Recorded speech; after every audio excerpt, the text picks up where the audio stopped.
श्रीमद् भगवत गीता यथारूप अध्याय 13 प्रकृति पुरुष तथा चेतना। श्लोका 13.23 उपद्रष्टा अनुमंता च भर्ता भोक्ता महेश्वरा परम आत्मेति चाप्युक्तो देहे अस्मन् पुरुषा परा।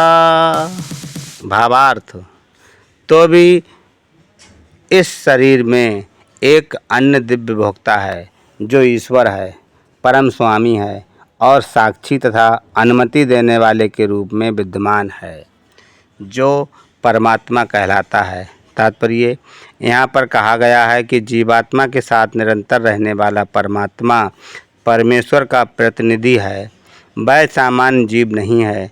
चूँकि अद्वैतवादी चिंतक शरीर के ज्ञाता को एक मानते हैं, अतएव उनके विचार से परमात्मा तथा जीवात्मा में कोई अंतर नहीं है। इसका स्पष्टीकरण करने के लिए भगवान कहते हैं कि वे प्रत्येक शरीर में परमात्मा रूप में विद्यमान हैं। वे जीवात्मा से भिन्न हैं, वे पर हैं, दिव्य हैं।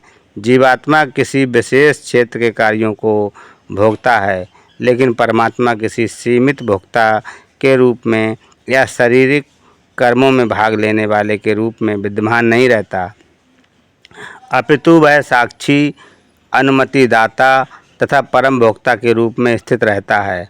उसका नाम परमात्मा है, पर आत्मा नहीं, वह दिव्य है। अतः ये बिल्कुल स्पष्ट है कि आत्मा तथा परमात्मा भिन्न भिन्न हैं। परमात्मा के हाथ पैर सर्वत्र रहते हैं, लेकिन जीवात्मा के ऐसा नहीं होता। चूँकि परमात्मा परमेश्वर है, अतएव वह अंदर से जीव की भौतिक भोग की आकांक्षा पूर्ति की अनुमति देता है। परमात्मा की अनुमति के बिना जीवात्मा कुछ भी नहीं कर सकता।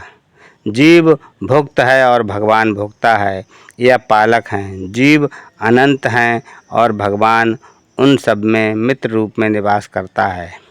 तथ्य यह है, प्रत्येक जीव परमेश्वर का नित्य अंश है और दोनों मित्र रूप में घनिष्ठता पूर्वक संबंधित हैं। लेकिन जीव में परमेश्वर के आदेश को अस्वीकार करने की प्रकृति पर प्रभुत्व जताने के उद्देश्य से स्वतंत्रता पूर्वक कर्म करने की प्रवृत्ति पाई जाती है। चूँकि उसमें ये प्रवृत्ति होती है, अतएव वह परमेश्वर की तटस्थता शक्ति कहलाता है। जीव या तो भौतिक शक्ति में या आध्यात्मिक शक्ति में स्थित हो जा सकता है। जब तक वह भौतिक शक्ति द्वारा बद्ध रहता है, तब तक परमेश्वर मित्र रूप में परमात्मा की तरह उसके भीतर रहते हैं, जिससे उसे आध्यात्मिक शक्ति में वापस ले जा सकें। भगवान उसे आध्यात्मिक शक्ति में वापस ले जाने के लिए सदैव उत्सुक रहते हैं, लेकिन अपनी अल्प स्वतंत्रता के कारण जीव निरंतर आध्यात्मिक प्रकाश की संगति ठुकराता है।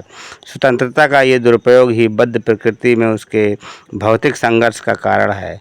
अतः भगवान निरंतर बाहर तथा भीतर से आदेश देते रहते हैं। बाहर से वे भगवत गीता के रूप में उपदेश देते हैं और भीतर से वे जीव को ये विश्वास दिलाते हैं कि भौतिक क्षेत्र में उसके कार्यकलाप वास्तविक सुख के लिए अनुकूल नहीं है। उनका वचन है, इसे त्याग दो और मेरे प्रति श्रद्धा करो, तभी तुम सुखी होगे। इस प्रकार जो बुद्धिमान व्यक्ति परमात्मा में अथवा भगवान में श्रद्धा रखता है, वह सच्चिदानंदमय जीवन की ओर प्रगति करने लगता है।